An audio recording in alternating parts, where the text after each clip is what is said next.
Top quality और consistent performance के लिए सिर्फ सिल्वर पंप नाम याद रखना। ભાવનગર શહેરના સુભાષનગર હમીરજી પાર્કની બાજુમાં આવેલા પ્રધાનમંત્રી આવાસ યોજનાના આવાસો 3 વર્ષમાં જર્જરિત થઈ ગયા છે। આવાસ યોજનામાં આવેલા મોટા ભાગના મકાનોમાં ભેજ, પોપડા ખરવા, સ્વિચબોર્ડમાં શોર્ટ સર્કિટ અને પાણી લીકેજને લગતા પ્રશ્નો ઊભા થયા છે। ડ્રેનેજ લીકેજના કારણે અહીંના રહીશોને ભારે હાલાકી વેઠવી પડી રહી છે। માત્ર 3 જ વર્ષમાં પ્રધાનમંત્રી આવાસ યોજનાના મકાનની સ્થિતિ આવી થઈ જતા તેની ગુણવત્તા સામે પણ સવાલો ઊભા થઈ રહ્યા છે।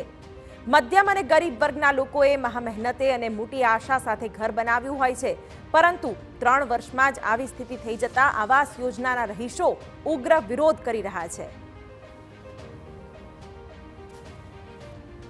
યોજના સરકાર બનાવી સારી, પણ જે મેન્ટેનન્સ કરવું જોઈએ નથી થયું। જે લોટ પાણી લાકડા એવું જ છે, બધા કોલમ બીમ ફાટી ગયા છે, પ્લસ લાદી ઉખડી ગઈ છે, મકાનમાં પણ ઊભા તળિયા પડી ગયા છે અને ઉપરથી સ્લેબના ગાબડા ખૈરા કરે છે અને પાણી ઉપરથી 8મા માળેથી છેક નીચે સુધી પાણી પડ્યા કરે છે। સંડાસ બાથરૂમમાં પ્લસ ચોકડીમાં બધે પાણી પડ્યા કરે છે। બીક લાગે છે।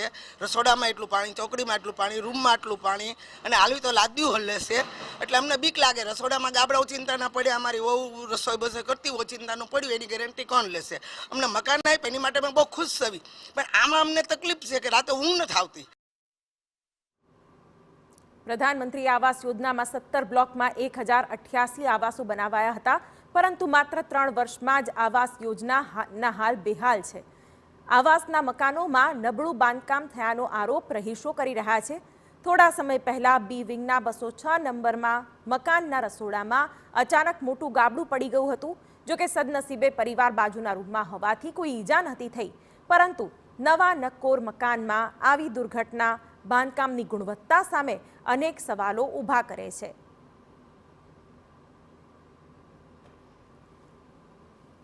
અમને બીક લાગે પડ્યા હોય હજી આ 3 વર્ષમાં હાલ છે તો આગળ અમારે શું કરવાનું? આ 10 વર્ષે કાઢે એવું છે ને આ મકાન 20 વર્ષની બોલી છે, પણ 10 વર્ષે નહીં નીકળે અહીંયા, તો પછી આનો કાંઈક રસ્તો કરો, નકર પછી અમને બીજા મકાન આપો તો અહીંયા અમે જઈએ। આ બાબતે મહાનગરપાલિકાના કાર્યપાલક એન્જિનિયરનું કહેવું છે કે આવાસો ઓક્ટોબર 2021માં આપવામાં આવેલા છે। ત્યારબાદ કોન્ટ્રાક્ટ પીરિયડ મુજબ 2 વર્ષનું મેન્ટેનન્સ પણ વખતો વખત કરવામાં આવેલું છે। અધિકારીનું માનવું છે કે પાણી લીકેજના કારણે મુખ્ય સમસ્યાઓ થઈ રહી છે। આવનારા 5-7 દિવસની અંદર પ્રધાનમંત્રી આવાસ યોજનામાં રહેતા તમામ આવાસનું રિપેરિંગ કામ તેમજ અન્ય પ્રશ્નનું નિરાકરણ લાવવાની પણ ઇજનેરે બાંહેધરી આપી છે। માણસો હોય છે તો અમે અમારી કક્ષાએથી જેટલું પણ પોઝિટિવ થાય એ પ્રમાણેનું રિપેરિંગ પણ તાત્કાલિક ધોરણે કરાવી દઈએ છીએ। જે પરમેનન્ટ રિપેરિંગ કરવાનું છે એ અમે ટૂંક સમયમાં 6 થી 7 દિવસમાં શરૂ પણ કરવામાં આવશે। એટલે એમાં કોઈ નબળું કામ કે એવી કોઈ પરિસ્થિતિ હાલ મને દેખાતી નથી અને એનો રિપોર્ટ પણ સબમિટ કરવામાં આવશે। ગેરી દ્વારા એનો હેમર ટેસ્ટ પણ મેં કરાવેલો છે।